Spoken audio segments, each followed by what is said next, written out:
Welcome to our preview show. In this show, we are going to be discussing the very first game back with Project Restart, and it is Aston Villa versus Sheffield United. This game takes place on Wednesday at 6 p.m. and it will be shown live. And it's live. On Sky Sports. I used to really hate that because I thought it was really cringe, but I actually miss it now. No, yeah, I miss it a lot. He's a legend, that man. Anthony Taylor? No, not Anthony Taylor. Who's that? Martin Tyler. How did I get I don't know. I like him. It's just like when they were doing it, it's like, and it's live. I know it's live. I'm about to watch it. I've literally tuned in to watch this. You haven't got to make a big deal out of this. What are you doing? Yeah. But let's dive into this game. So, league positions. Being two newly promoted sides is where the similarities end for Villa and Sheffield United. Villa currently sit 19th in the Premier League table, but with survival in grasp being only 2 points off of 16th. It's actually quite interesting. 18th, 17th, and 16th are all on the same points, 27. Yeah, West Ham, Watford, and Bournemouth are all on 27 points. So it's go on. Yeah, so it's Aston Villa got a massive job in their hands just to nudge out two other teams basically. I do have to add that I think for them being only 2 points off, that's more they can see kind of the light at the end of the tunnel. If they manage to put together a good run, they should be able to survive. Yeah. Sheffield United, on the other hand, have been a surprise story so far of this season.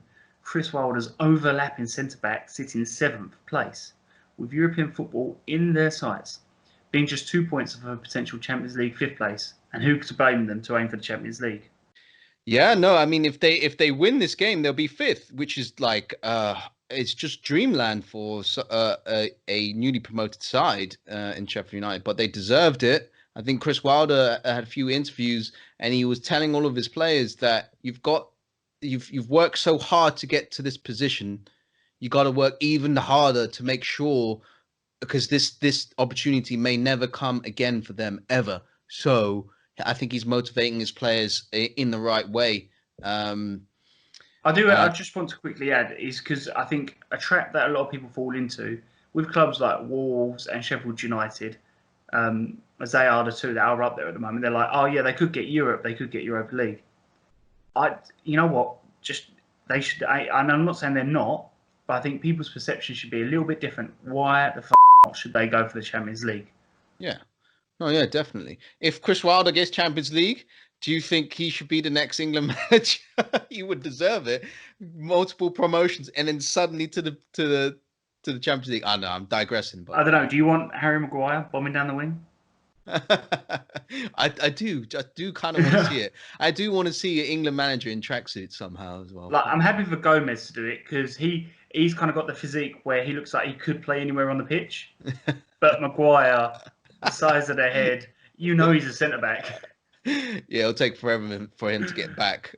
I would, controversial opinion, just quickly, I don't think Southgate is as great as what everyone thinks he is. So I would definitely take Wilder as England manager. Oh, wow. Okay. Let's not get into it. It's too much. You can't make a Chris Wilder song as good as the Gareth Southgate song. So let's leave it at that. Yeah, I'm sure that's what the FA think about when they get an England manager. As I said, that other than being two newly promoted teams, other than that, they are completely separate. In form-wise, Aston Villa have managed 4 points in the last 6 games and are currently on a 4-match lose streak. Sheffield United, on the hand, is almost the complete opposite. They're on a 4-match unbeaten run, winning 3 of their last 4 games, picking up 11 points in their last 6 games. Yeah. So the pandemic break came at a very, very good time for Aston Villa to sort their ducks out in a row. Let Jack Grealish go on a little party and break lockdown rules, and then come back fresh, because basically their system is Jack Grealish. Yeah, I mean, a little bit harsh, but we'll move on to the stats, which isn't pretty reading for Aston Villa. But do you know what I do find quite interesting? What? So as I'm looking at the stats, if you look at the offensive stats, they're actually not too dissimilar. No, yeah. but when when you look at the goals, the defensive stats, you can see where the difference in the team is and why one of them's 19th and one of them's 7th. I mean, 2 goals a game, that is not pretty reading. Yeah, no, it's crazy for Aston Villa, but I think one of the most striking ones is that Sheffield United scored what they score just over 1 goal per game, and Yeah. considering that they're 7th, obviously it speaks to how well they defend, but how efficient they are at grinding out points. Um, I think that was just fascinating, just reminding myself of how they've got to that position that they're in. It's worth also noting that of all the teams playing on Wednesday, so that includes Manchester City and Arsenal, they have the best goals per game conceded ratio with 0.9. City have 1.1, Arsenal have 1.3. Yeah, yeah, and they're only second to Liverpool in terms of their defensive record, which is pretty amazing for a relegation side to have them all. Oh, you mean newly promoted? Yeah, newly promoted side. Sorry, have them all connected because they made quite a few signings, but they made sure that their core players were the reasons why they were either going to do well or do badly. They went with their core players. Let's go through the injury news now. The Go on. break in Premier League football might have seemed long, but it probably wasn't long enough for Aston Villa, with both Heaton and Wesley still on the sidelines. Hmm. It's not all bad though. It does oversee, as it does oversee the return of McGinn. And when I was looking into McGinn, like kind of just doing and just having a look at his stats, what's quite interesting is I was expecting them to be better off with McGinn. Do you Mm. not? Um, Yeah, no, I've seen this. oh, what? So his points per game with McGinn is 0.83, but without him it's 1.1, Yeah, which is a but weird one because he's been on good form for Villa. I'd say he's been playing well. yeah, no, he's a very good fantasy league player, but he's not a good Aston Villa points player. Essentially, it's really weird. I mean, he's I don't know. I really can't explain it. Maybe they just need Jack Grealish and McGinn to score for them to have any chance.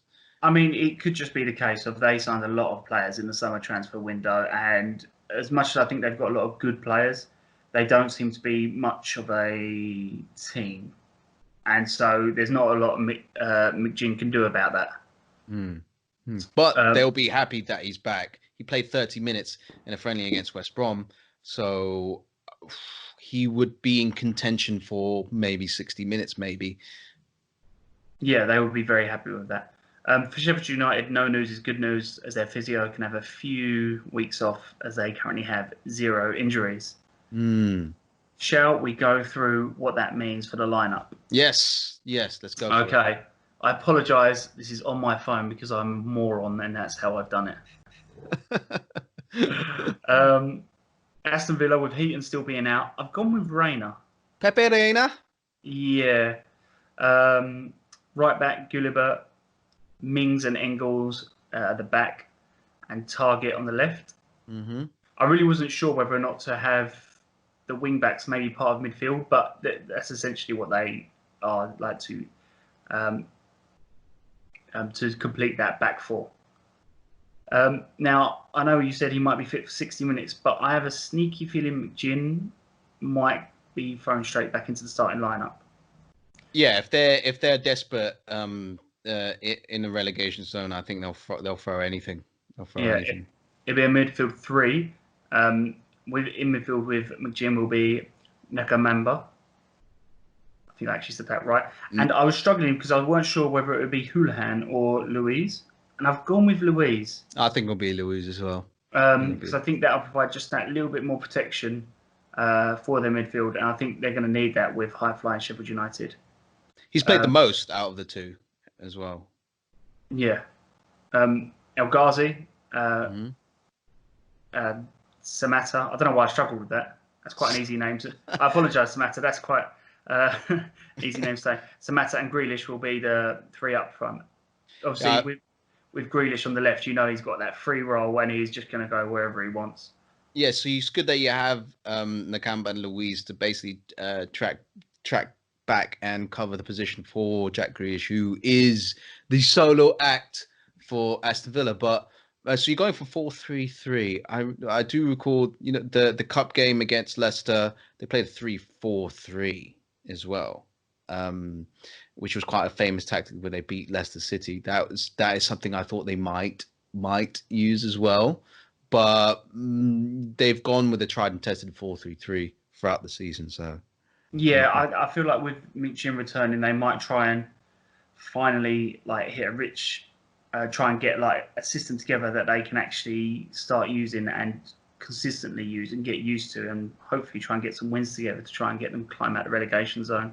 And for Sheffield United, I think everyone knows what it's going to be with Sheffield United. I said that like I'm not going to go through it there.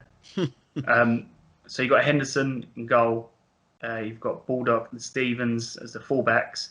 Basham, Egan, and O'Connell as the centre-backs. I've gone with Lundstrom, Norwood, and Fleck. Ooh, Lundstrom, the man, the myth, the legend, the fantasy league legend. Oh, I love him. Yeah, John Fleck. And Sharp and McBurney up front. I think they both signed new contracts. And John Fleck was when the two sides met at the beginning of the season.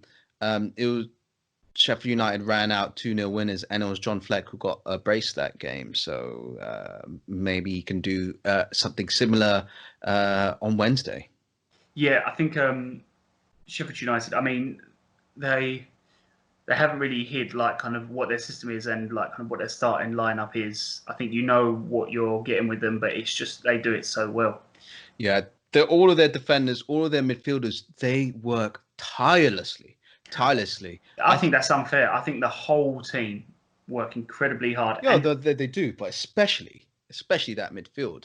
I feel like Jack Grealish is great, but maybe against Sheffield United, this is his worst nightmare in terms of a team that will run absolutely non-stop for 90 minutes and sort of match his running statistics. And he'll have to take on 2 or 3. And Sheffield United are more than happy just to stick 2 or 3 on Jack Grealish. Yeah. Well, that kind of moves us nicely into how I think they'll win.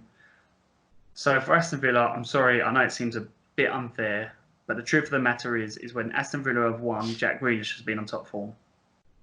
Yeah. Yeah, and that's just a matter of fact. For Villa to get all 3 points, they need top form Jack. The Jack that has hit 7 goals and provided 5 assists. The most foul player in the Premier League, Jack. And the thing is, Villa use those set pieces as well. Villa have scored 24.4% of their goals from set pieces this season. I think that puts them 5th in Premier League for goals from set pieces. And Sheffield United have conceded 16% of the few goals they have conceded from set pieces.